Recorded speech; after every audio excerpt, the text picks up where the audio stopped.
And we're going to go ahead and elaborate on line 4. It says, let those be put to shame and brought to dishonor who seek after my life. And so it gives us a reference scripture to Psalm 40:14 that says, let them be ashamed and brought to mutual confusion who seek to destroy my life. Let them be driven backward and brought to dishonor who wish me evil. All right, so this is just confirming what he said in Psalm 35:4 and Psalm 40:14. Now, this is going to read identical when we get to line 26, and it's going to pretty much mimic the same thing. Okay. And then so it also sends us to, well, it says Psalm 40:15. Let me read 15. I'm sorry. It says, let them be appalled because of their shame who say to me, aha, aha. All right, so whenever someone is saying aha, aha, or, let them be appalled or shocked because of their shame who say to me, aha, aha. And so that's a mockery. That's scorning somebody. When you say aha, aha, like when someone is going through something and they're rejoicing over that. That's a form of scorning. And then it gives us a reference scripture, Psalm 70, lines 2 and 3.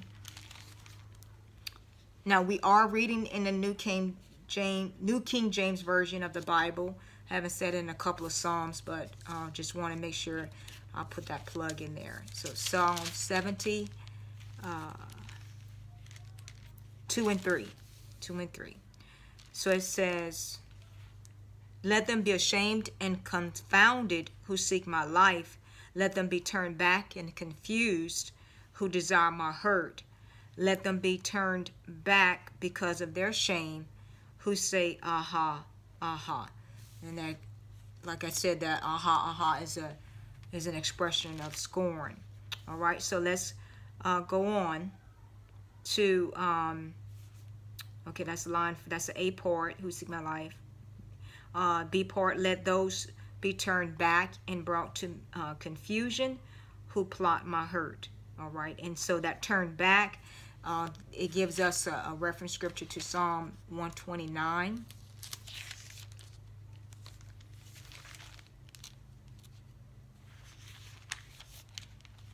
Psalm 129, line 5. That says, let all those who hate Zion be put to shame and turned back. All right, and so this is a judgment psalm, a psalm of vengeance, and praying for God's, invoking God's judgment. And we'll read about that when we get to Psalm 129. That's also a song of ascent, like a traveling psalm. And so we'll get to that a little bit later, Lord's willing. So let's go ahead and go into line 5.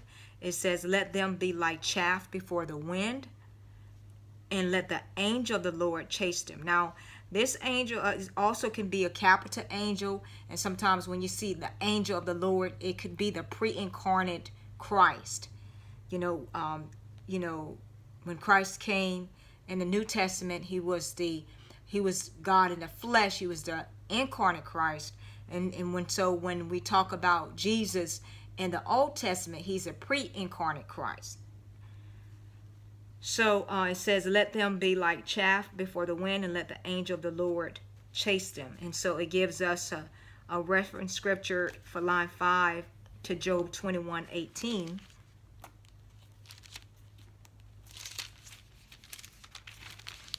That says, they are like straw before the wind, and like chaff that a storm carries, that the storm carries away. All right, and then so that brings us back to, or it steals away. It brings us to Psalm 1:4, and we talked about that when we first got started with the series. Psalm 1:4, that says the ungodly are not so, but are like the chaff which the wind drives away. All right, so they're not going to last. They're going to be blowing in the wind, gone with the wind. All right, so don't worry about that. And then so Then it's going to line 6. Let their way be dark and slippery, and let the angel of the Lord pursue them. And so the dark and slippery is a reference scripture to 7 and 3:18 that says, surely you set them in slippery places, you cast them down to destruction. And that's all what's going to happen. The wicked is on a slippery slope. All right, and they're not going to have any grip. 7, for without cause they have hidden their net for me in a pit which they have dug without a cause for my life. And so for that hitting the net, that's Psalm 9:15 that we talked about already as well.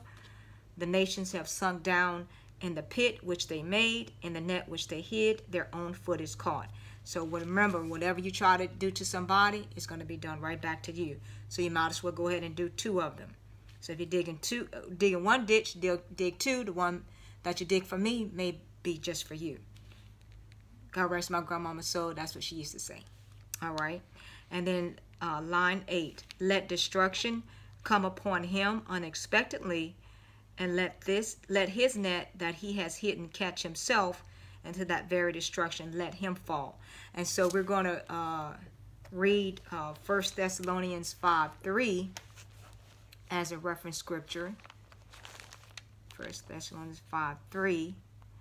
And so we'll read that in the next segment, and because it has some cross-reference scriptures that we need to cover as well.